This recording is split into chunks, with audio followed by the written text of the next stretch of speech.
So this week I'm making the Rebecca Page sun hat. There's two versions, a wide brim and a wider brim, and I'm just making the normal size, the smaller brim.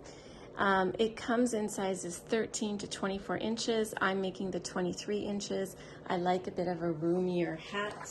My head measures 22 inches, but I'm making the 23-inch version. I've cut out all my pieces. I've cut out two brims. I've interfaced the brim as well as sewn buckram on this brim.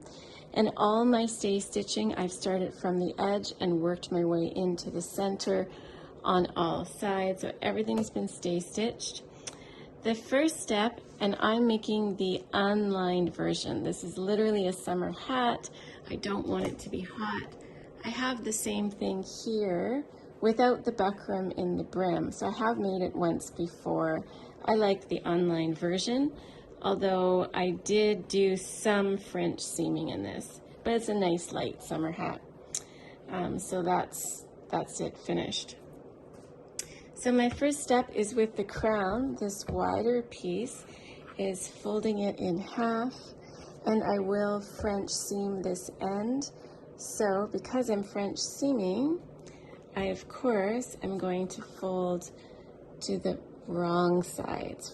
First, I'll sew this edge, trim it down just a little bit, and then I'll flip it and sew it right sides together. So first step is wrong sides together of the crown. So I have French seamed that short seam of the crown. The next step is finding your quarter points of the crown and the top.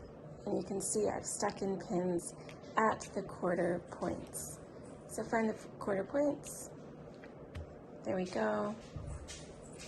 And there we go. And now we're attaching these two.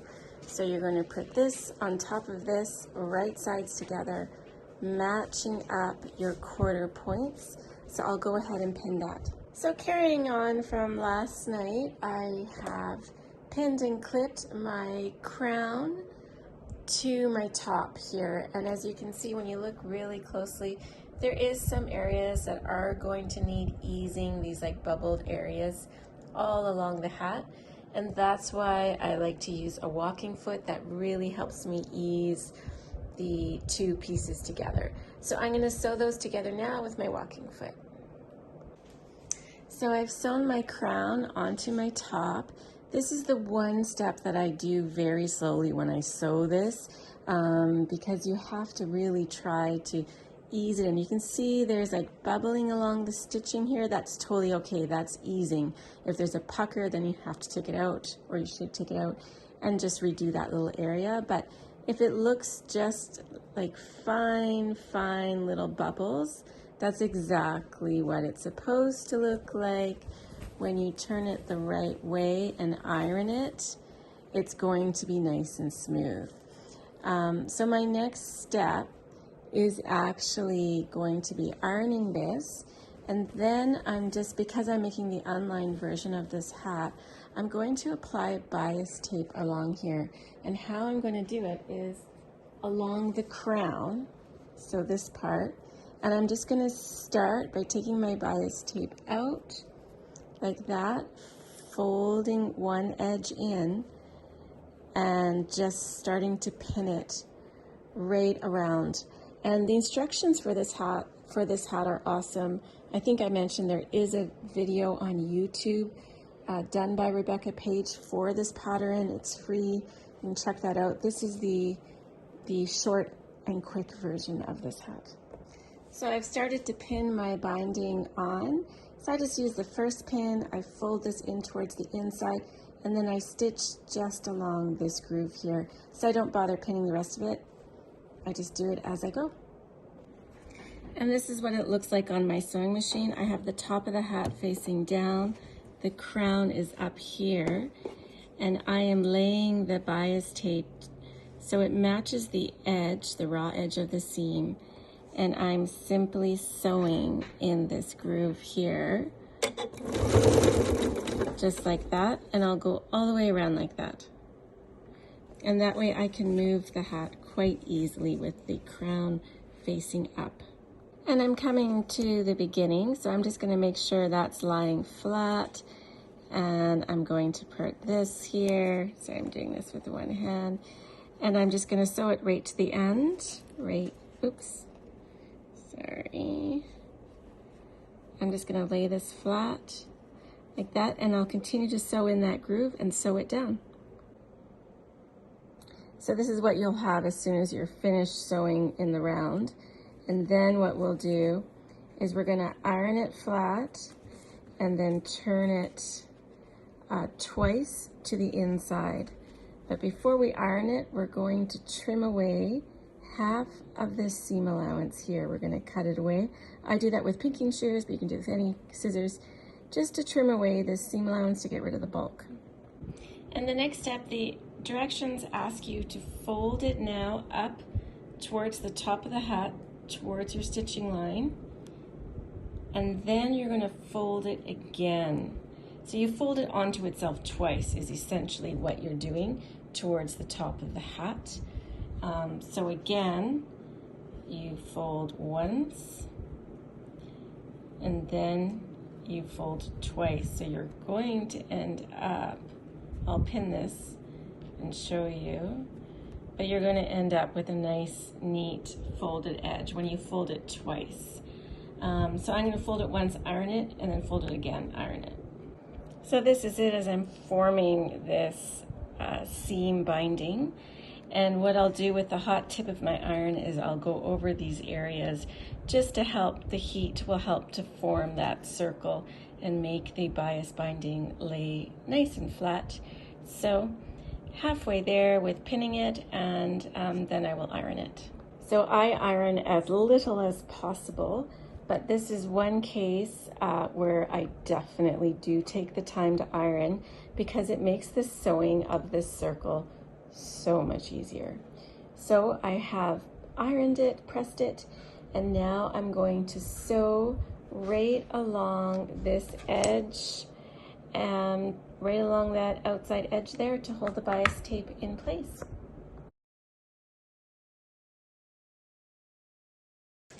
So after sewing the short ends of the brim together and ironing the seams flat, the next step is to find the other side, the halfway point, mark it, and then throw the two brims together, right sides together. I like to match the seams up, but it doesn't really matter. And then pin the seams together, and then pin your halfway points together, just so you have a reference point. And then you're going to pin, oops, I've got mine twisted here. That's probably why it's not. There we go. So put these all right sides together, pin it all the way around the circle, and then you're going to sew at 1/2 inch along the outside edge. Right sides together, sew at 1/2 inch the outside edge. Your fabric may have stretched a bit even with the stay stitching, at least the one that's not interfaced. So you might have to do some easing. And if by chance you get a pucker, at least make it at the seam where you can fix it easily, or you can throw it towards the back of the hat where it won't be as noticeable.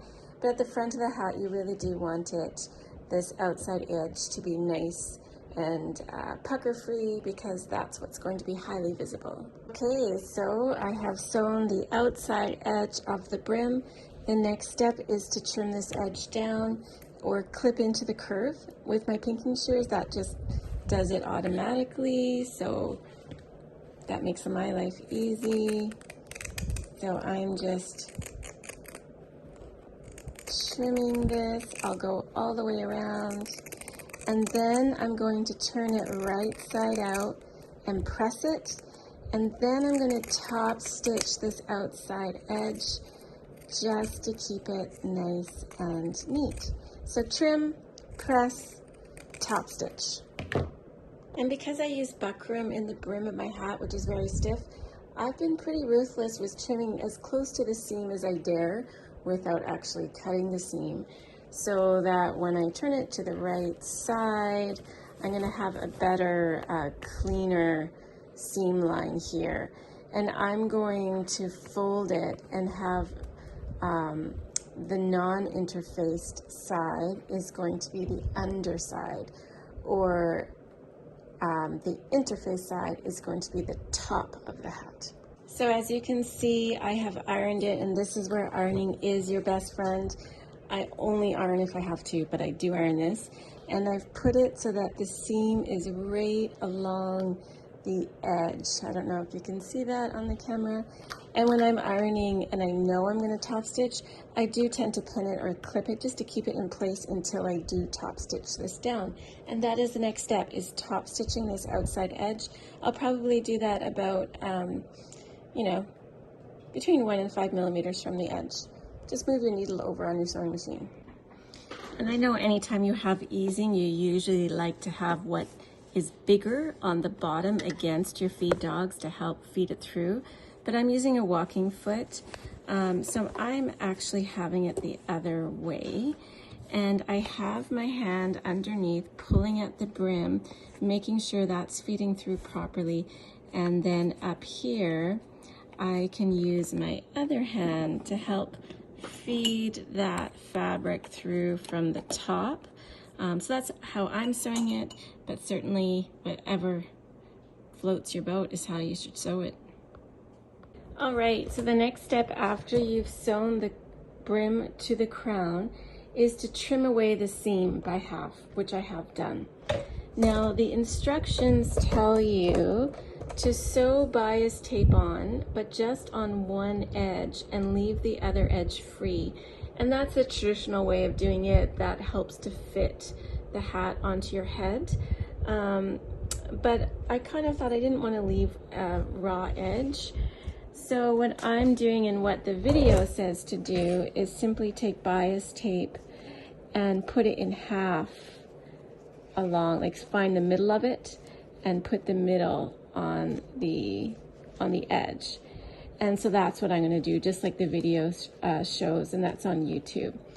Now I hate a scratchy hat, so I'm using this satin bias tape, which I actually haven't sewn with before, but I thought, hey, this is the perfect opportunity to try it out. So I'm not sure how easy it's going to be to ease into this, but I'm going to try it. So this is your last step, is putting your bias tape, the halfway point of the bias tape, on top of that seam, and then simply stitching around the outside edge, and that'll be it.